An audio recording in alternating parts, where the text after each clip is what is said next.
시청자 여러분 안녕하십니까? 강상구입니다. 안녕하십니까? 최세연입니다. 어제 오전 9시 50분경 세종시 종촌동의 한 아파트에서 국민권익위원회 부패방지국장 직무대리 A씨가 숨진 채 발견됐습니다. 현장에서는 A씨의 자필 유서가 발견됐으며 최초 발견자는 A씨의 부하 직원인 것으로 알려졌습니다. A씨는 최근 김건희 여사의 명품백 사건, 이재명 전 더불어민주당 대표의 헬기 사건 등 정치적으로 민감한 사안의 조사를 맡아 심각한 스트레스를 받은 것으로 전해졌습니다. 이 시각 주요 뉴스입니다.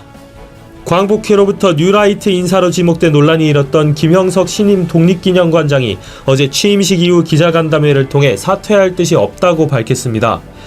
김 관장은 이번에 뉴라이트라는 말을 처음 들었다며 선을 그었는데 취임 이후 친일 임명사전과 관련해 재검증에 나서겠다고 밝혀 논란은 더욱 커질 것으로 보입니다. 북한 주민 한 명이 한강하구 남북 중립수역을 건너와 귀순 의사를 밝힌 것으로 알려졌습니다.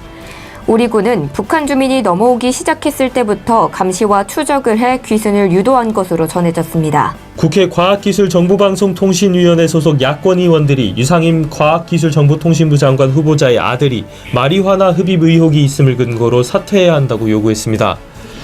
유 후보자는 어제 인사청문회에서 해당 의혹에 대해 아들이 질병치료 문제로 미국 내 병원에 입원했다고 밝혔는데 야당 과방의원들은 이게 사실이 아니라고 주장했습니다. 서울 지하철 1호선 구로역에서 작업 차량 사고가 발생해 직원 2명이 숨지고 1명이 다쳤습니다. 한국철도공사에 따르면 오늘 새벽 2시 20분쯤 지하철 1호선 구로역에서 선로 점검 차량과 보수 작업 차량이 부딪혀 사고가 발생했습니다. 민주당이 어제 해병대원 순직 사건에 대한 특검법을 3번째로 발의했습니다. 이번에는 김건희 여사도 수사 대상으로 포함했는데 이와 더불어 앞서 제3자 추천 해병대원 특검법을 주장한 한동훈 여당 대표에게 대안을 내놓을 것을 압박했습니다. 연일 무더운 날씨가 이어지며 전국 곳곳에서 온열질 환자가 계속해서 발생하고 있습니다. 행정안전부에 따르면 지난 5월 20일부터 7일까지 전체 온열질 환자는 총 2,004명으로 사망자는 누적 19명인 것으로 집계됐습니다. 김상훈 국민의힘 정책위의장이 한동훈 대표가 제안한 제3자 추천 해병대원 특검법에 대해 원칙적으로 접근해야 한다고 생각한다며 신중론을 내놓았습니다. 김 의장은 오늘 MBC 라디오와의 인터뷰에서 한 대표의 의도는 잘 알고 있다면서도 특검법은 수사 결과가 발표된 이후 미진한 부분이 있을 때 그 가치가 있다며 선을 그었습니다. 올림픽 출전권 확보조차 어려움을 겪었던 태권도의 김유진 선수가 여자 57kg급에서 16년 만에 금메달을 목에 걸었습니다. 김유진 선수는 준결승에서 체급 내 세계 1위인 중국의 러중스를 꺾고 결승에서 세계 2위 이란의 나이드 키아니 찬데를 상대로 2대0 완승을 거뒀습니다.